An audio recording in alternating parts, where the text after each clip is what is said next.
Encontros com o Futuro, hoje com um convidado muito especial, Marcelo Serafim, Head do PRI, Principal for Responsible Investments. E aqui comigo na bancada, professor Marcelo Toledo, da SPM, Matthew Schurtz, do World Observatory. Encontros com o Futuro é uma iniciativa da SPM, do World Observatory, e da Prime, que é o braço da ONU de Universidades e Negócios no Brasil e no mundo. Marcelo, é um prazer enorme ter você aqui com a gente. Conta o que é o PRI, qual que é a missão e qual que é a abrangência de vocês. Perfeito. Bom, queria agradecer o convite, é um prazer dizer que adoro o nome que vocês deram para a iniciativa, né? Porque tem tudo a ver com sustentabilidade, né? Sim. Então acho que vai ser super legal, obrigado mesmo. Bom, para falar do PRI, acho que é bom a gente começar a falar do que é investimento responsável, né? Acho que a gente pode começar falando desse termo, né? A gente está muito acostumado a ouvir falar de consumo responsável, Sim. né? E consumo é uma atividade econômica tanto quanto, né, investimento, né? Então, acho que eles poderiam estar no mesmo nível em termos de responsabilidade, mas infelizmente não está, né? Afinal de contas, quando você consome um chocolate, você consome chocolate, come o chocolate e pega a embalagem e joga no lixo, né? Mas por que você joga no lixo? Porque já existe uma ética, né, no consumo, uma ética bem básica que seja, mas já existe isso. Sim. Intrínseco na cabeça, né? Mas o investimento não tem isso, né? O ato de investir é um ato muito frio, né? Você, quando está fazendo uma análise de investimento, você não vê o que está por trás ali, né? Isso eu estou falando de investimento tradicional, né? Sim. E quando foi criado o PRI, ele foi criado justamente para viabilizar a incorporação das questões ambientais, sociais e de governança, né? Então ele foi criado logo depois que foram criadas as 3 letrinhas, lá em 2004, né, no âmbito da ONU, né? E o PRI tem esse objetivo de ajudar os investidores a fazer essa incorporação das questões ambientais, sociais e de governança, e de também trabalhar junto com as empresas investidas para tentar influenciá-las de forma a fazer com que elas melhorem as questões ambientais, sociais e de governança. Por quê? Porque o investidor hoje, principalmente hoje, já sabe disso, que essas questões realmente têm impacto no próprio resultado financeiro da empresa, né? Então, antigamente, quando se falava de sustentabilidade, só o investidor meio que olhava, né, meio torto, porque lá vem esse pessoal que abraça a árvore e tal, né? Porque achava que abraçar a árvore não dá retorno, né? Sim. Uhum. Mas o conceito que se tem de sustentabilidade financeira hoje, que ESG é isso, né? Sustentabilidade no âmbito das finanças, né? É que realmente você analisar riscos ESG faz todo sentido, né? Então, incorporar essa análise dos riscos dentro do processo tradicional de análise de investimento, você vai conseguir mitigar, né, riscos que você até então não mitigava, né? Não olhava para os riscos, né? Então, o PRI tem essa função, né? É uma organização global, né? O próprio Pacto Global e a UNEP-FI, né, que são 2 braços da ONU, tem assentos, né, no conselho do PRI. Os outros 10 componentes do conselho são todos investidores, né? Então, a gente tem esses lados, tanto da sustentabilidade quanto do investimento, né? Então, os signatários, que a gente chama do PRI, vão desde family offices, né, investidores pequenos, até uma BlackRock, né, que também é signatário do PRI e tem um poder enorme, né, de fazer essa agenda, né, ter o impacto que precisa ao longo da cadeia econômica, né. Qual que é o tamanho do PRI hoje, Marcelo, no mundo e no Brasil? Hoje, no mundo, nós temos em torno de 5.300 signatários, tá? Espalhados nos 4 continentes. Aqui no Brasil, nós temos em torno de 125, eu falo em torno porque sempre tem um entrando, claro, né? E esse crescimento foi muito importante de 3 anos para cá, principalmente durante e depois da pandemia, né? Quando eu comecei no PRI, comecei há 5 anos, quase 6 anos atrás, a gente tinha 45 signatários, né? Hoje tem quase 3 vezes mais, né? Que legal. Então, esse fenômeno, esse crescimento é no mundo inteiro, né? Então, o Brasil tem acompanhado esse crescimento e, obviamente, também a gente tem os nossos desafios locais que não são poucos, né? E que refletem, inclusive, né, a gente sabe que as questões de clima estão totalmente relacionadas, integradas no mundo inteiro. Então, esse aspecto global que o PRI tem, né, essa base global, é muito importante também para atacar problemas que são globais, né? Então, o problema da sustentabilidade é um problema global, né? E, Marcelo, quais são as obrigações desses signatários? Isso são obrigações ou funções ou direitos deles? Como é que funciona ser um signatário de vocês? Sim. O PRI é uma iniciativa voluntária, né?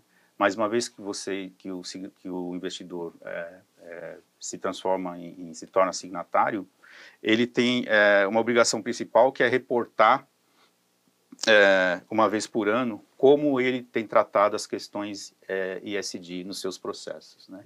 Isso é feito por meio de um relatório que tem, assim, é um relatório bem denso, né, dividido por indicadores. Então, basicamente, cada indicador representa uma pergunta que o investidor deve responder, né? Então, a primeira pergunta é, por exemplo, se você integra na sua política de investimento as questões ambientais, sociais e de governança. Então, tipo, começa por aí, né? Aí o questionário vai aprofundando mais e tal, de acordo com a complexidade do portfólio, etc. Então, esse é um compromisso importante. O segundo compromisso são os próprios 6 princípios que a gente, né? Os 6 princípios são compromissos, na verdade, né? Então, incorporar questões de ESG na sua decisão de investimento, ser investidores ativos perante as investidas, ajudar o PRI a promover a agenda ESG, exigir disclosure das empresas investidas e assim por diante. E tudo isso a gente captura por meio desse relatório anual que a gente exige que o signatário responda pelo menos uma vez por ano. Não é exatamente imediatamente quando o investidor se torna signatário, mas depois de pelo menos um ano, aí depois de adaptar os processos, ele já tem que responder esse relatório, né? E essa adaptação de processos é uma coisa, como é que vocês veem hoje dos novos signatários? Está sendo um desafio para eles isso ou uma transição fácil? Olha, para você atingir os requisitos mínimos, eu diria que é relativamente tranquilo, assim, né? Mas uma vez que o signatário, que o investidor entende que ESG é uma ferramenta de estratégia também, né? De ganhar, Sim, tem isso. Isso é importante, né? Então, aí sim o investidor ele vai querer evoluir, né? Nos seus processos, nos seus indicadores, que o PRI ele avalia depois que o investidor responde o questionário, ele faz uma avaliação, né, e compara com os benchmarks e tal, né? Então, dá uma nota? Dá uma nota para cada empresa, para cada indicador. Um rating para eles. Isso, e para cada módulo dá uma nota. Mas não fazemos rating, tá? Não, e a nota vai uma nota para vocês. Isso, e a nota vai só é enviada para o próprio investidor. Não é público. Não, a nota não, mas o espelho das respostas que o investidor dá estão todos no site do PRI. Então, se você quiser ver práticas ou alguma coisa isso, assim. Se quer ver o que a BlackRock respondeu, você entra lá e tem todo o acesso. Primeiro, uma iniciativa do sistema ONU incrível, com certeza um dos principais stakeholders que pressiona a empresa ou pressiona o setor produtivo é o investidor. Agora um ponto, esses fundos, acho que tem 2 lados que eu li uma reportagem da Economist que é curiosa. Quando a pessoa coloca o dinheiro num fundo, né, de multiações, ela perde o controle de onde o dinheiro está indo e fica olhando, acompanhando a rentabilidade. Então, por exemplo, o acidente que aconteceu em Brumadinho pode ser de uma investidora ou de um investidor da Austrália. Então, ele não se sente diretamente responsável e não tem nem consciência do dano ou do risco que que uma ação ou outra pode causar. Então, tem esse porém. Agora, pelo outro lado, quando a gente retira o recurso, por exemplo, de uma empresa por decisão do investidor ou do fundo que produz óleo e gás ou carvão e sai ali do board, sai ali da decisão, também diminui a pressão interna na empresa para que ela adote políticas ambientais, sociais mais alinhadas com as novas tecnologias. Isso. Então é um lado difícil. Como dosar esse equilíbrio, né? Entre direcionar o recurso e ao mesmo tempo estar dentro dessas instituições, dessas empresas. Sim. Justamente o PRI ele ajuda o investidor que não faz parte do grupo de controle das empresas ou que investe nas empresas de forma indireta via fundo. Ele justamente tenta oferecer ferramentas para que você faça esse mapeamento de risco e tome alguma ação dentro desse para atacar esse problema em particular. Então, por exemplo, a gente tem iniciativas de engajamento coletivo, tá? Então, por exemplo, aqui no Brasil, a gente tem um projeto de engajamento coletivo com o tema de questões sociais, que a Previ, né, o Fundo de Pensão do Banco do Brasil, está começando a liderar e a gente está dando o apoio técnico, né? Então, o que é isso? A gente junta os signatários, os investidores que têm interesse em trabalhar naquela questão em particular, os investidores vão escolher as empresas que querem ser, né, que eles querem saber, né, entender como que estão essas questões e para tentar influenciar para que elas melhorem esses indicadores, né, relacionados a esse tema. Então, assim, como você mesmo disse, a ideia de você sair do investimento tem que ser o último recurso, né? Você sair fazer a exclusão, que a gente diz, né?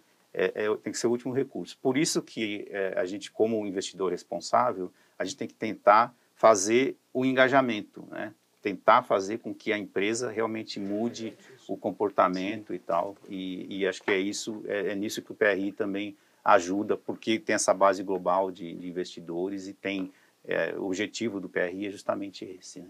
Genial. E ao encontro do que o Pedro falou, a gente tem a gente nunca pode perder a perspectiva que o investidor quer retorno. Como é que vocês veem, qual a experiência de vocês ao adotar os pilares versus retorno? Eu sou um signatário, eu tenho uma prática legal, só que por ter essa prática, de repente, o meu retorno começa a, de alguma maneira, não performar mais da mesma maneira. Como é que o investidor ou signatário ele vive com essa realidade que é possível, de alguma forma? É possível, mas ela não é diretamente relacionada, digamos assim, né? Não existe essa correlação direta. Mas o que a gente tem que o que eu sempre digo, né, para o investidor analisar é o retorno ajustado ao risco, porque né, pelo menos isso, né, o retorno ajustado ao risco. E se você deixa de analisar riscos relacionados às questões ambientais, sociais, de governança, você está negligenciando. Né? Então você pode até ter um retorno no curto prazo ali, né, interessante, mas no longo prazo você tem um acidente, tem um evento, né, que fere a empresa, a reputação da empresa e tal. Sim. Então, no médio e longo prazo. No médio e longo prazo isso porque existem mesmo alguns questionamentos com relação ao retorno de alguns fundos ESG, por exemplo, né? Sim. Mas do ponto de vista do risco, da mitigação do risco, isso é incontroverso. Assim. Todos os estudos mostram que você sempre ganha quando você adiciona a análise de investimento essas questões, né, riscos e oportunidades relacionados às questões de sustentabilidade. Porque a gente também tem que lembrar que existem oportunidades também, né, dentro da economia de baixo carbono, né, etc. Então, e às vezes, na maioria das vezes, envolve negócios de tecnologia mais avançada e tal. Então, existe esse lado da oportunidade também, que pode até melhorar a performance do portfólio. Né? Perfeito. E quais são os principais riscos para vocês? Vocês apontam para as empresas? Falam, se vocês não seguirem... A gente tem, assim, as prioridades, que são os riscos das mudanças, referentes às mudanças climáticas, né? Os riscos também relacionados às questões sociais, e muitas vezes eles estão interligados, né? Até a transição, né, numa economia de baixo carbono pode afetar a questão social, que a gente chama de... A gente sempre busca que a transição seja feita de forma justa, né? Que eles chamam de just transition, né? Então, esses dois pilares são realmente os mais... Mudanças climáticas. Mudanças climáticas e, mais recentemente, questões sociais. Sim. E mudanças climáticas, e aí eu incluo, por exemplo, questões de biodiversidade, né? Perfeito.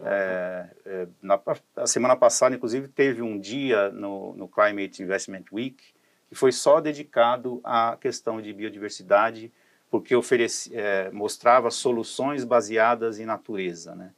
E como os investidores podem financiar soluções baseadas na natureza, como agrofloresta, né? Recuperação de terra degradada e tal, e como financiar esses projetos, né? Então, assim, eu acho que o assunto vai evoluindo muito, né? Tanto no Brasil, obviamente lá fora está muito mais maduro, mas a gente está tentando fazer o catch-up aí, né, aqui no Brasil. Marcelo, nessa linha, bom, a gente tem passado por fases. Acho que a fase do greenwash espero que esteja passando, as empresas já têm, pelo menos as de grande porte, já têm a consciência de que precisam realmente entregar as promessas. Sim. Mas em relação ao investidor, ele consegue nortear sua decisão por alguma certificação que exista, tanto de fundos, ou se o PRI pensa em ter algum tipo de forma para orientar o investidor na decisão?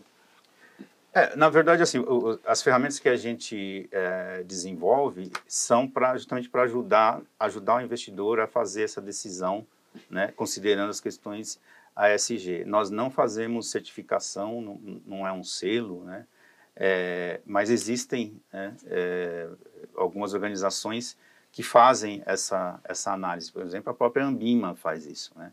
A Ambima, ela faz uma classificação dos fundos, né, para dizer se ele é um fundo IS, né, investimento sustentável, ou se é um fundo que só agrega, faz integração ISD, que já é importante. Né? Então tem tem uma gradação. Tem uma gradação, né? Então, muitas vezes, esses fundos de investimento sustentável, que a Ambima classifica como tal, eles têm, além da performance, tem um propósito, né? Eles são em fundos de impacto mesmo, né?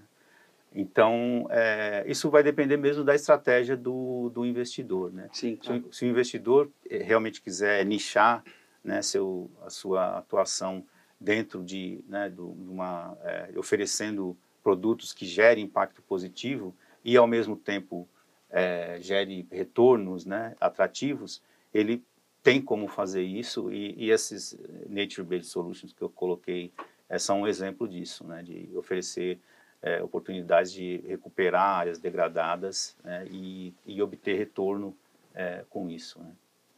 E o PRI tem feito também advocacy no sentido de políticas públicas para ajudar nesse sentido de criação de fundos ou de setores especiais, pelo menos orientados na Agenda 2030? Sim, a gente faz dois tipos de... bom, não sei se a gente pode chamar de advocacy, mas a gente trabalha diretamente com os reguladores, por exemplo, né, para tentar fazer com que os reguladores transformem um ambiente de negócio mais atrativo para as questões ambientais, sociais e de governança, né. Mas, além disso, obviamente que existe o trabalho que a gente faz com diversos stakeholders, né, para poder fomentar o mercado, né, de produtos ESG, né, produtos que têm essa pegada, essa abordagem, né. Então, a gente faz isso de diversas formas, né, por meio de parcerias, né. A Ambima mesmo é uma parceira nossa, a Abrap é uma parceira. Então, a gente sempre está trabalhando, porque é importante você conhecer o ecossistema, né? Então, e antes o PRI estava um pouco sozinho nessa jornada, né? Que é uma jornada árdua, né? Sim, imagino. Só do ramo há um tempo. Exatamente. E então a gente sabe que tem outros atores que podem complementar o trabalho que o PRI faz no próprio Pacto Global, Sim. né? Faz um trabalho fantástico. Inclusive, a gente também tem parceria com o Pacto aqui. Então, acho que a forma de se trabalhar é justamente essa, né? Reconhecer quais são os atores do ecossistema e trabalhar de forma complementar e evitar a duplicidade, né? Porque ninguém tem tempo para fazer coisa que alguém já está fazendo. Né? Eu sendo um fundo ainda não associado ao PRI, qual o passo a passo para virar um associado? Como funciona? Quem eu procuro? Conta um pouco para a gente. Pode me procurar, né? Já é um bom começo? Né? Já é um bom começo. Mas é relativamente simples, né? Porque, como eu falei, como não se trata de um selo, né? O PRI ele vai fazer uma análise para ver se é um investidor institucional e tal, né? Tem todas as credenciais e tal. Pessoa física não, só jurídica. Pessoa física não, só jurídica. Tá E aqui vale dizer que o PRI não congrega, por exemplo, bancos comerciais, né? Tá bom. A gente trabalha com gestores, né? Investidores, né? Gestores de investimento, fundos de pensão, seguradoras, family offices, endowments, fundações, né? E também tem alguns prestadores de serviços que estão signatários também do PRI. Perfeito. Até, por exemplo, a própria Bolsa, né? A B3 é Poxa, signatária do PRI também. signatária. Isso. BNDES, PAR é signatário também. Então, e a gente, assim, faz esse chamamento, né? De quanto maior for a rede, né? O impacto vai ser muito maior na sociedade, né? Então, é muito importante que os fundos de pensão, os donos do dinheiro, né? Sim. Que mandam na cadeia de investimento e mandam na cadeia econômica até, Sim, né? de produção. Exatamente. Então, a gente trabalha duro para trazê-los para essa agenda, né? De preferência sendo signatários, porque a gente tem né? A gente está fazendo isso já há muito tempo, né? Digamos assim. Então, pode oferecer, né, valor para esses investidores. Marcelo, muito legal conhecer o papel do PRI. Parabéns pelo trabalho, de certa forma, pelos desdobramentos. Foi Obrigado. ótimo te receber aqui hoje. O prazer foi meu. Obrigado. Muito bom.